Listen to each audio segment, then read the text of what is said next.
Chhattisgarhi video देखने के लिए हमारे चैनल को सब्सक्राइब करें और दबाएं इस बेल आइकन को, ताकि हमारे वीडियो के नोटिफिकेशन आपके पास पहुंचे सबसे पहले।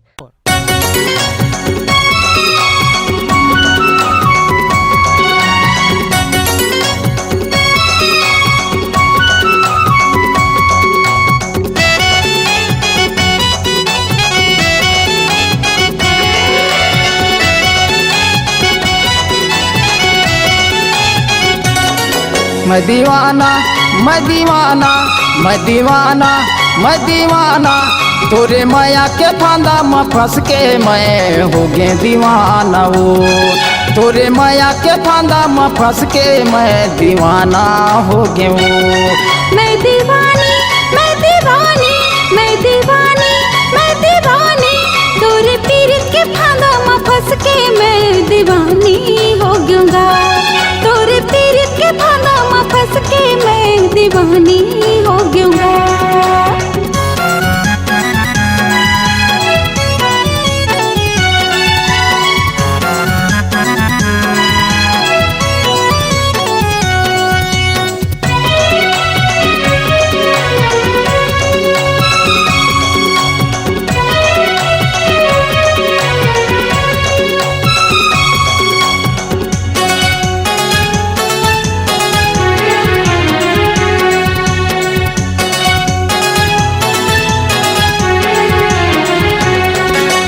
हंस गोटिया के पीरित बढ़ा के बैहा मोला बनाए। दाई ददायौ संगी जमुरिया सबके संगला छोड़ाए।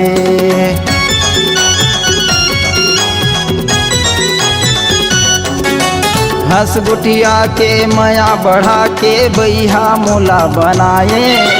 दाई ददायौ संगी जमुरिया सबके संगला छोड़ाए। दाई ददायौ संगी जमुरिया सबके संगला छोड़ाए। मैं दीवाना मैं दीवाना मैं दीवाना मैं दीवाना तोरे हंसी टिटोली माँ गोरी मैं दीवाना हो गे। वो तोरे हंसी टिटोली माँ गोरी मैं दीवाना हो गे। वो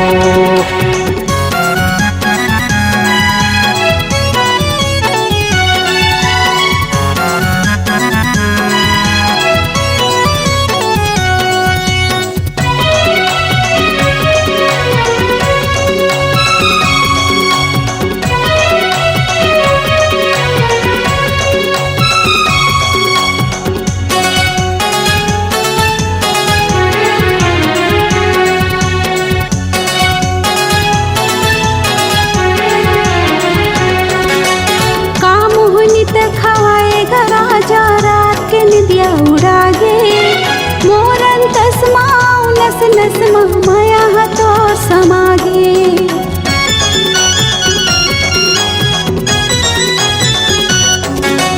कामोहनी ते खवाएगा राजा रात के निदिया उड़ा गे। मोरन तस्माऊ नस नस माया हथोर समागे। मोरन तस्माऊ नस नस माया हथोर समागे। मैं दीवानी मैं दीवानी मैं दीवानी मैं दीवानी तोरे माया के बोली ला सुन के मैं दीवानी हो गयूंगा। तोरे माया के बोली ला सुन के मैं दीवानी हो गयूंगा।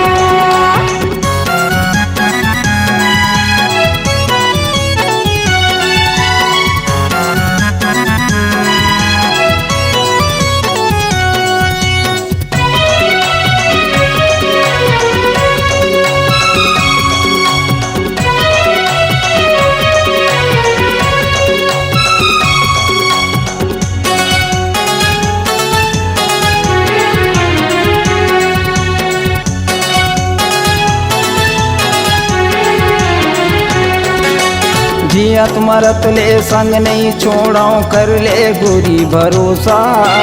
साथ निभाऊं खातों क्रिया कबू नहीं देवाऊं धोखा।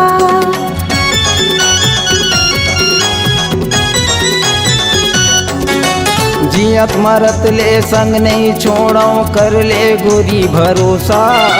साथ निभाऊं खातों क्रिया कबू नहीं देवाऊं धोखा।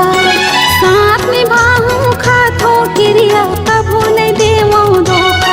मैं दीवाना मैं दीवाना मैं दीवानी मैं दीवानी तोरे हंसी टिटोली मगोरी मैं दीवाना हो गे वो तोरे हंसी टिटोली मगोरी मैं दीवाना हो गे वो मैं दीवानी मैं दीवानी मैं दीवानी मैं दीवानी तोरे पीरित के फांदा में फंस के मैं दीवानी हो गयूंगा तोरे पीरित के फांदा में फंस के मैं दीवानी हो गयूंगा तोरे बोली बचन ला सुन के मैं हो गे दीवाना वो तोरे पीरित के फांदा में फंस के मैं दीवानी हो गयूंगा तोरे बोली बचन ला सुन के मैं हो गे दीवाना वो तोरे पीरित के फांदा में फंस के मैं दीवानी हो गयूंगा मैं दीवाना हो गे वो मैं दीवानी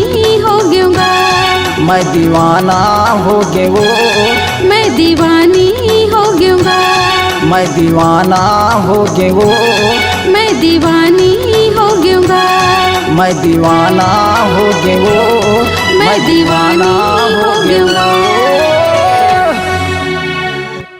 अगर आप अपनी आवाज को एक नया आयाम देना चाहते हैं तो चले आइए मल्टी ट्रैक डिजिटल रिकॉर्डिंग के लिए संपर्क करें HK म्यूजिक कंपनी कोटा डबरी चांपा छत्तीसगढ़। मोबाइल नंबर है 9329238487 और 8085380339।